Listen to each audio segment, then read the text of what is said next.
দুজনেই এখনো একদিনের ক্রিকেটে খেলছেন, দুজনেই গত সপ্তাহের তালিকায় ছিলেন। অথচ বুধবার আইসিসির র্যাঙ্কিং এর থেকে আচমকা সরিয়ে দেওয়া হয়েছিল বিরাট কোহলি এবং রোহিত শর্মার নাম। যদিও ঘন্টা খানেক পরে দুজনেরই নাম ফিরে আসে, তবে দেখা যায় র্যাঙ্কিং শেষবার আপডেট করা হয়েছে 10ই আগস্ট। বিষয়টা নিয়ে কোনো ব্যাখ্যা দেয়নি আইসিসি। গত সপ্তাহের র্যাঙ্কিং এ রোহিত ছিলেন 2 নম্বরে, 756 পয়েন্ট ছিল তার। কোহলি ছিলেন চতুর্থ স্থানে, তার 736 পয়েন্ট ছিল। অথচ বুধবারের র্যাঙ্কিং এ দুজনের কারোরই নাম ছিল না। যে র্যাঙ্কিং প্রকাশিত হয়েছিল তাতে 784 রেটিং পয়েন্ট নিয়ে 1 নম্বরে রয়েছেন শুভমান গিল। ভারতীয়দের মধ্যে প্রথম 10-এ ছিলেন শ্রেয়াস আইয়ার, 704 পয়েন্ট নিয়ে তিনি ষষ্ঠ স্থানে রয়েছেন। বাবর আজম গত সপ্তাহে ছিলেন 3-এ, রোহিতের নাম না থাকায় তিনি 2-এ উঠে এসেছিলেন। রোহিত ফেরায় আবার 3 নম্বরে চলে গিয়েছেন। এদিন একদিনের ক্রিকেটের বিভিন্ন র্যাঙ্কিং প্রকাশ করা হয়। দল, ব্যাটিং, বোলিং, অলরাউন্ডার এই 4 বিভাগের র্যাঙ্কিংয়েই দেখা গিয়েছিল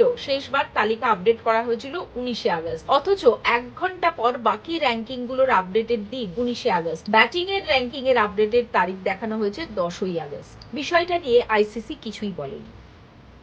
এখন সময় ফলো এবং সাবস্ক্রাইব করুন।